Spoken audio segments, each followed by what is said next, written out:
Hallo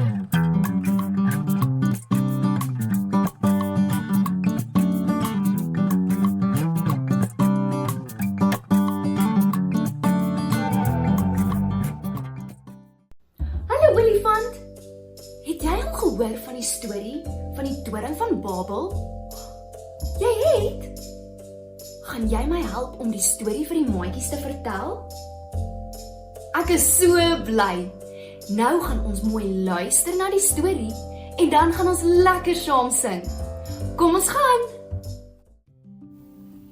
Die Here het hulle toe van daar af verstrooi oor die hele aarde en hulle het opgehou met die bou van die stad.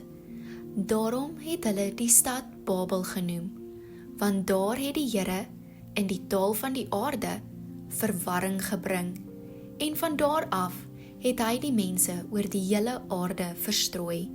Genesis 11 vers 8 tot 9. Nie lank na die vloed wat in Noag se tyd gebeur het nie, het mense weer die aarde begin herbevolk. Noag se seuns het kinders gehad en daardie kinders het kinders gehad en daardie kinders het kinders gehad. Terwyl hulle groot geword het sommige van die mense nie na hulle ouers en grootouers geluister nie en hulle het nie meer die gebooie gehoorsaam wat God aan Noag gegee het nie. In hierdie tyd het almal dieselfde taal gepraat en mekaar perfek verstaan. Onder hierdie mense het 'n man met die naam van Nimrod geleef. Hy was 'n magtige jagter en hy het die mense oortuig dat hy hulle koning en heerser moes wees. Nimrod se naam het die volgende beteken: om in opstand te kom. En dit is presies wat hy gedoen het. Hy het 'n plan gehad om aan God ongehoorsaam te wees. Nimrod het 'n magtige heerser geword en onder sy leiding wou die mense probeer het om 'n stad te bou met 'n toring wat hoog tot in die hemel kom. Al wou God hê dat hulle die hele aarde moes vul en hom alleen aanbid, wou die mense vir hulle self namaak en nie oor die hele aarde verstrooi word nie.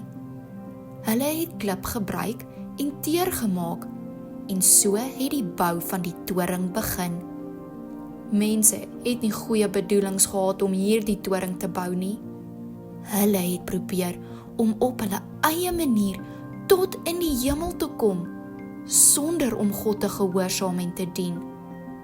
Hulle wou beroemd en kragtig wees, en hulle het vergeet dat alle mag en heerlikheid aan God alleen behoort. God het gesien wat die mense doen en gesê, as hulle as een volk almal dieselfde taal praat, dan sal niks wat hulle beplan om te doen vir hulle onmoontlik wees nie.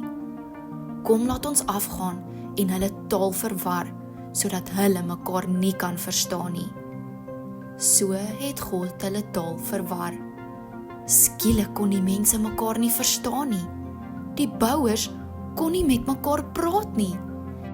Die messelaars kon nie vir stene vra nie en die beplanners kon nie instruksies gee nie. Alles was in chaos. As gevolg hiervan het die mense opgehou om die stad en die toring te bou. Hulle het toe besluit om verder van mekaar af weg te trek in groepe wat wel mekaar kon verstaan. En so was hulle toe oor die hele aarde verstrooi, net soos God dit bedoel het. Hierdie halfgeboude stad is toe Babel genoem. Dit beteken om verward te wees, want dit was daar waar die Here die taal van die hele wêreld verwar het. Nimrod se koninkryk is verdeel en sy mag het al hoe minder geraak. Die mense het geleer dat niemand God se gesag kan uitdaag nie en dat hulle krag en eenheid gebruik moet word om God te verheerlik en nie hulle self nie.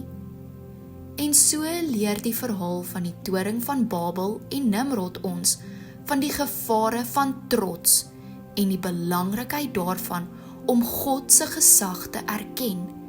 Dit herinner ons daaraan dat God die skepper van alle tale is en dat hy die een is wat werklik alle nasies in sy hande hou.